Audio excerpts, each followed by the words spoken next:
À tous les amis et bienvenue dans cet épisode 8 de Steins Gate Zero, un épisode qui a été très apprécié par la communauté à l'époque de sa sortie, que ce soit dans le VN ou dans l'anime. Franchement, cet épisode est une masterclass.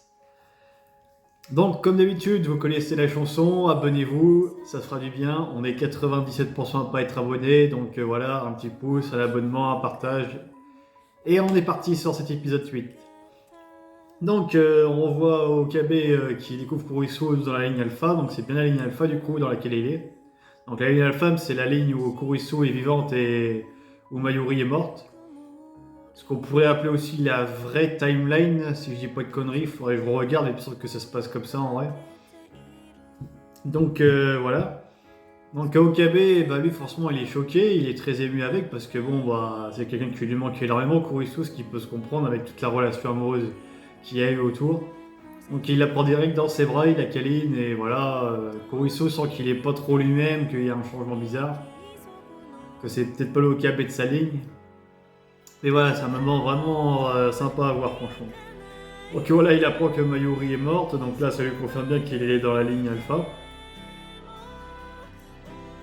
S'ensuit une discussion avec Fubuki et Okabe et les autres membres des copines de Mayuri dans le Maid Café, je crois, un truc comme ça, ouais, le café de Ferris. Donc du coup, à un moment, il sort.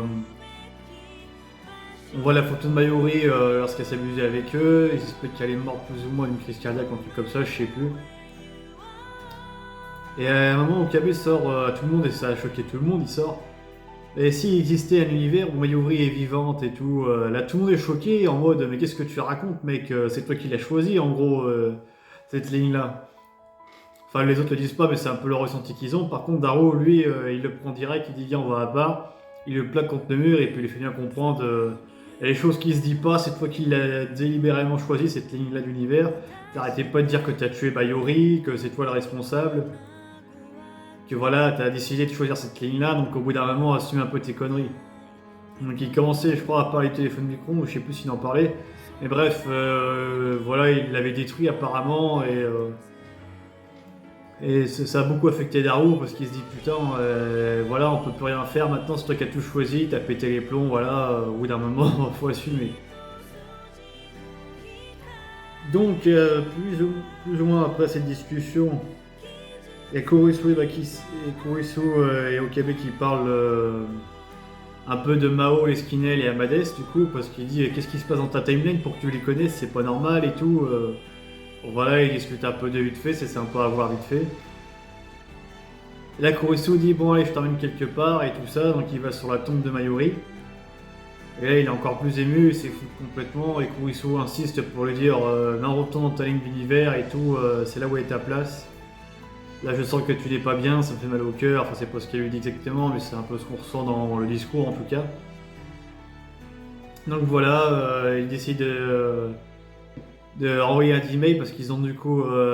Kurisu a réussi à reconstruire le téléphone micro provisoire 2. J'aime bien le nom provisoire, c'est trop marrant à chaque fois. Donc voilà, elle va envoyer un email pour leur envoyer dans la ligne bêta du coup. Et elle a dit oublie-moi et tout, et Okabe dit non, tu sais que c'est impossible. Il dit je parle pas de moi, mais du fait de me sauver ou je sais plus, un truc dans le genre. Donc voilà, il va retourner dans sa ligne bêta. Et juste avant de retourner dans sa ligne, t'as Kurisu qui l'embrasse, qui lui avoue ses sentiments, lui pareil. Et on voit que le D-mail qu'ils ont envoyé, du coup, bah, c'est le D-mail que Kurisu a reçu. Vous savez, dans la première saison de Steingate, à un moment vers la fin, quand elle retourne vers le labo, pour lui dire un dernier adieu à Okabe, mais qu'il a déjà fait commencé son voyage dans le temps. C'est le D-mail disait ne rentre pas, mais elle est quand même rentrée au final, et enfin, je trouve ça vachement beau en vrai. C'est vraiment un épisode concentré sur l'amour et voilà. Donc ça se finit à peu près là et ce que j'en ai pensé, bah, c'est qu'en fait on voit que Okabe, ça l'a beaucoup traumatisé de refaire encore un deuxième sacrifice pour retourner dans sa ligne et il se dit putain je la revois c'est hyper cool mais je vais devoir entre guillemets la retuer une deuxième fois pour retourner dans ma timeline que j'ai choisie qui est basée sur le sacrifice de Kurisu donc ça lui fait un deuxième coup de poignard dans le cœur, franchement c'est horrible. Tu te dis à sa place, comment tu ferais pour pas devenir fou hein, parce que moi je deviendrais complètement cinglé. Bon, sur ce les amis, c'est tout ce que j'avais à dire sur ce bel épisode. Je vous dis à très bientôt pour une prochaine vidéo. Ciao!